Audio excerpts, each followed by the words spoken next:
You know what's wild? Friedrich Nietzsche, this guy who went insane and died over a century ago, understood human psychology better than most modern self-help gurus ever will. And today, I'm going to show you how to use his philosophy to outsmart pretty much anyone you encounter.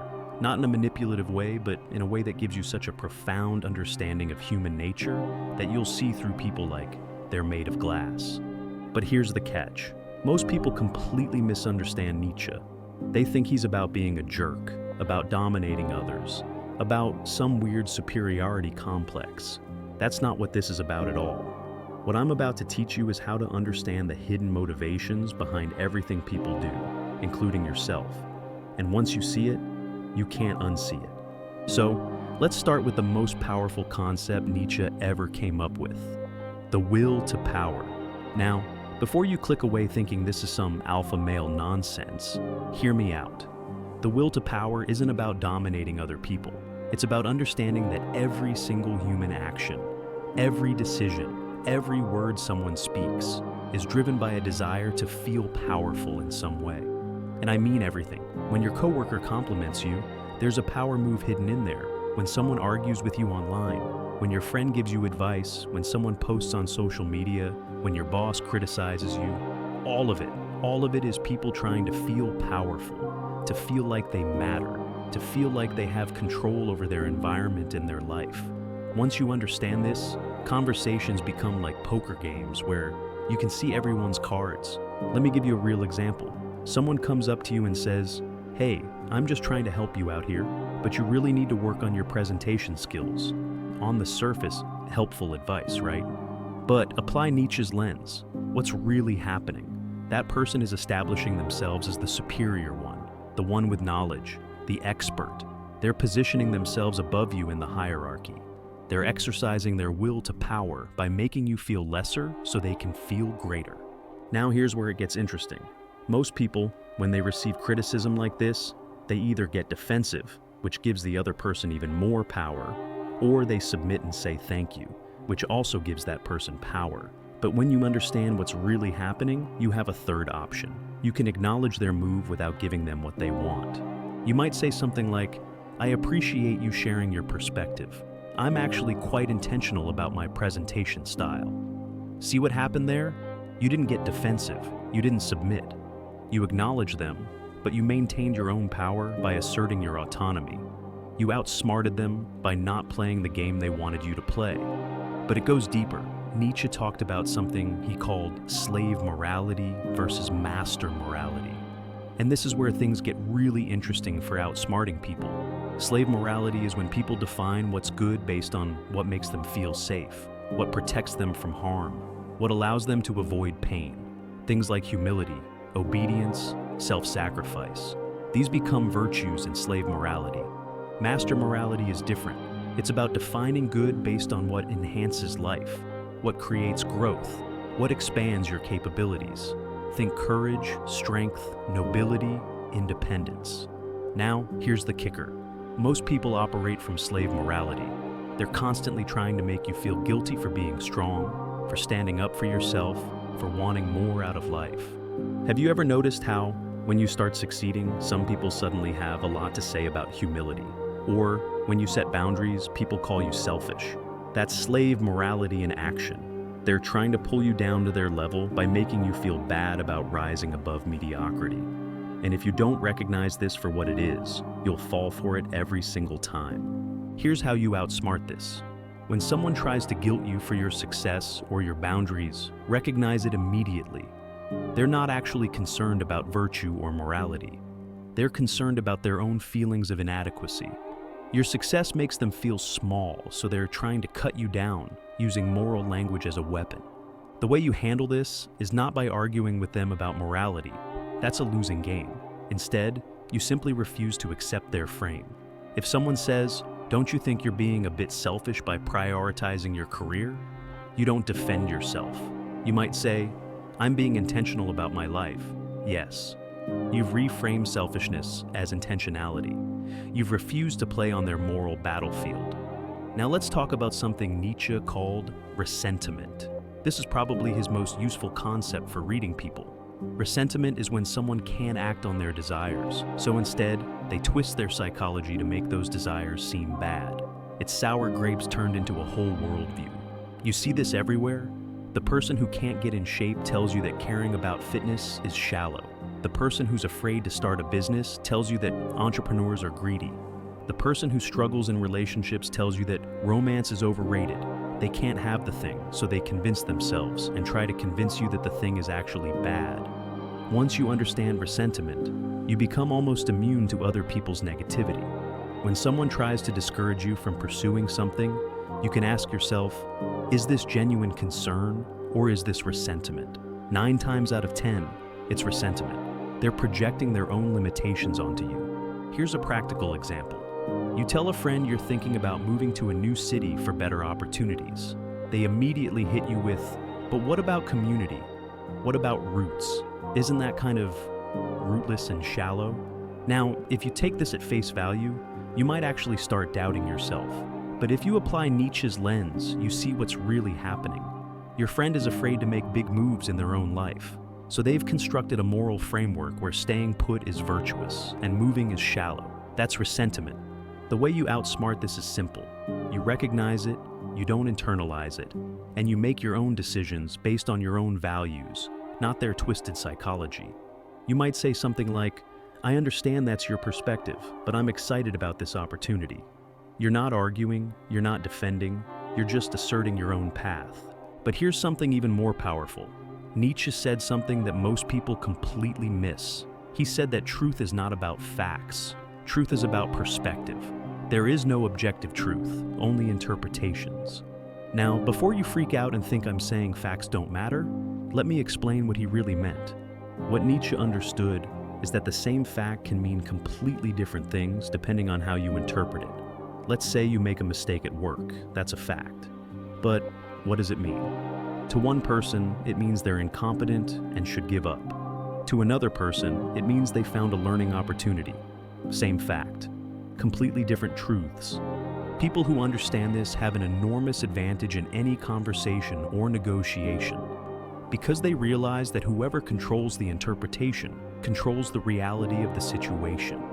Think about political debates. Both sides often agree on the basic facts, but they interpret those facts in completely opposite ways.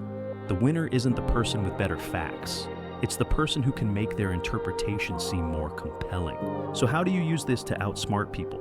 You become very intentional about framing an interpretation. When something happens, you don't just accept other people's interpretation of what it means. You actively shape the narrative. Let's say you're in a meeting and someone points out that your project is behind schedule. That's the fact.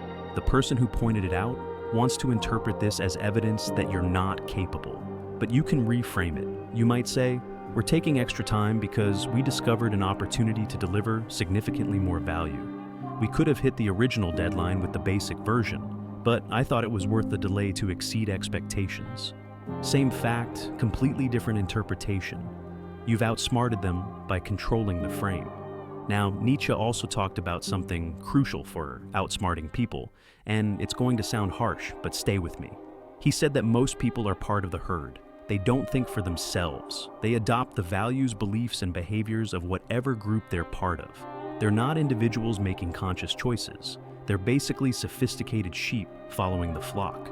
And here's the uncomfortable part. He's right. Most people don't question why they believe what they believe. They believe it because their family believes it, or their social group believes it, or because it's what they were taught in school. They've never actually examined their own beliefs independently. Once you see this, you have an enormous advantage, because herd mentality is predictable. If you understand what tribe someone belongs to, you can predict with shocking accuracy what they'll say, what they'll believe, what they'll value, how they'll react. It's like having a cheat code for understanding people. But more importantly, you can avoid falling into herd mentality yourself. You can start questioning your own beliefs. Why do I believe this? Is this actually true? Or is this just what my group believes? Am I making this choice because I genuinely want to, or because I'm afraid of what people will think if I don't? When you break free from herd mentality, you become very difficult to manipulate, because most manipulation techniques rely on social pressure, on appealing to group values, on making you afraid of being different. But if you've already done the work of thinking independently, those techniques just bounce off you. Here's a practical application. Someone tries to pressure you by saying, "Everyone is doing it this way." Most people feel compelled to conform, but you recognize this as an appeal to herd mentality. You can simply respond, "That's interesting, but I prefer to evaluate things on their own merits rather than just following what's popular." You've outsmarted their manipulation attempt by refusing to accept that popularity equals correctness. Let me tell you about another Nietzschean concept that's incredibly powerful: the idea of eternal recurrence.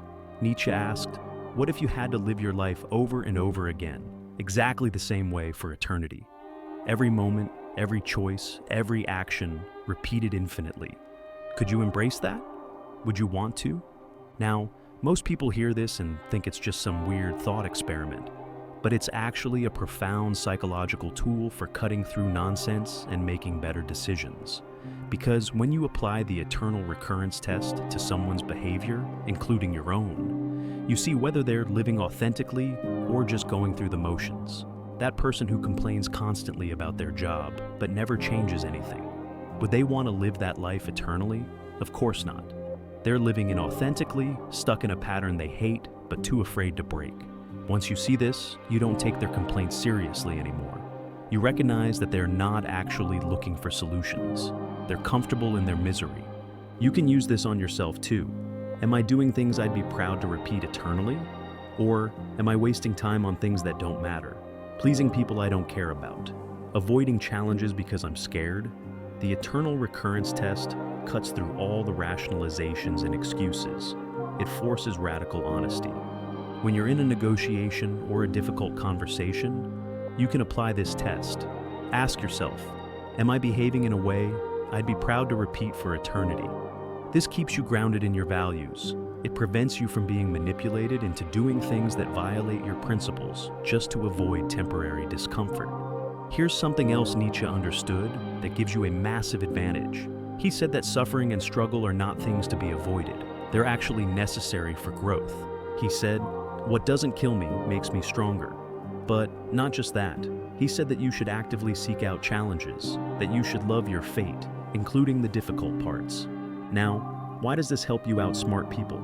Because most people are operating from a framework of avoiding pain at all costs. Their entire decision-making process is built around staying comfortable, staying safe, avoiding risk, and this makes them incredibly predictable and easy to manipulate. Think about it. If someone's primary motivation is avoiding discomfort, all you have to do to control them is threaten their comfort. This is how most workplace politics operates. This is how toxic relationships function. People stay in situations they hate because leaving would be uncomfortable. But if you've internalized Nietzsche's perspective, if you've embraced challenge as necessary for growth, then threatening your comfort doesn't work anymore. You're not afraid of struggle. You expect it. You might even welcome it because you know it's making you stronger. This completely changes power dynamics. Imagine you're in a negotiation and the other person thinks they can pressure you by making things difficult, but you're not bothered by difficulty. Suddenly they've lost their leverage. You're willing to walk away to endure short-term pain for long-term gain, to stand your ground even when it's uncomfortable. They're not willing to do those things. You win. Let's talk about something Nietzsche said about truth-telling that's controversial but incredibly useful. He said that sometimes, perhaps often, honesty is a form of cruelty, and lies can be a form of kindness. Now, before you think I'm advocating for lying, hear me out. What Nietzsche understood is that most people don't actually want the truth. They want validation. They want comfort. They want you to tell them what makes them feel good, not what's accurate. And if you're the person who's always brutally honest, who always tells the hard truths, you're going to be hated and isolated. Not because you're wrong, but because you're making people uncomfortable. So you have to develop what Nietzsche might call strategic dishonesty. Not lying about important things, but knowing when to keep your mouth shut, when to give diplomatic answers, when to let people believe what they want to believe.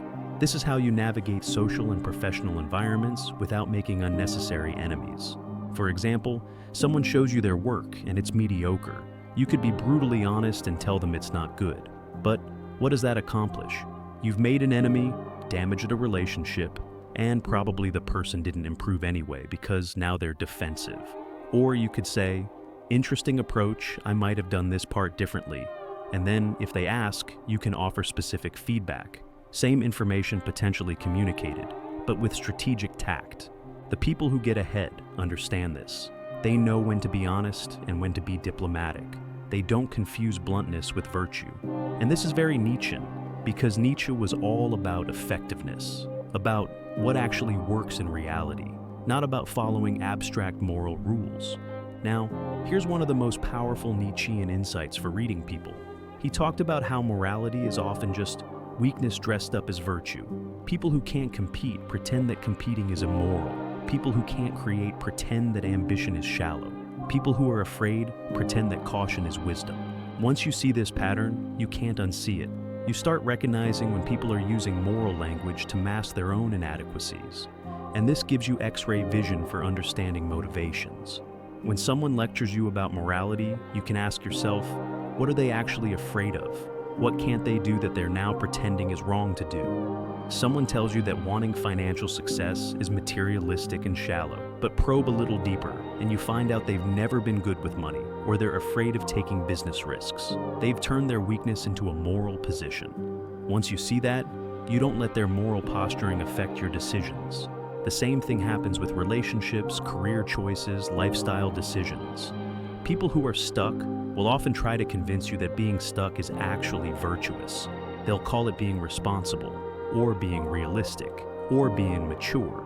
But what they really mean is they're afraid, and they want you to be afraid too, so they don't feel bad about themselves. Let me give you one final concept that ties this all together. Nietzsche talked about the Übermensch, the overman, the person who creates their own values instead of accepting society's values. Now, this doesn't mean being a rebel for rebellion's sake. It means doing the difficult work of figuring out what you actually believe, what you actually want, what kind of life you actually want to live. Most people never do this. They accept the default programming, go to school, get a job, buy a house, get married, have kids, retire, die. And there's nothing wrong with that path if it's genuinely what you want. But for most people, it's just what they're expected to do. They've never questioned whether it's right for them. When you become someone who creates your own values, you become almost impossible to manipulate, because manipulation relies on exploiting shared assumptions. It relies on you caring about what other people think. It relies on you accepting society's definitions of success, happiness, and morality. But if you've done the work of creating your own value system, none of that works. Someone tries to shame you, you don't accept their definition of shame. Someone tries to pressure you with, what will people think? You genuinely don't care because you're not living for other people's approval. Someone tries to make you feel inadequate by their standards. You're measuring yourself by your own standards. This is the ultimate form of outsmarting people. You're not playing their game.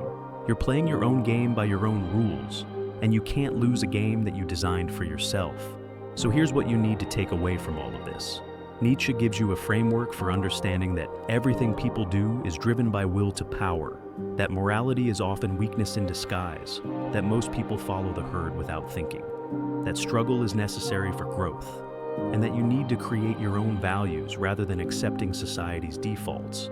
When you internalize these ideas, really internalize them, you develop an almost supernatural ability to read people, to see through manipulation, to make decisions that serve your actual goals rather than other people's expectations.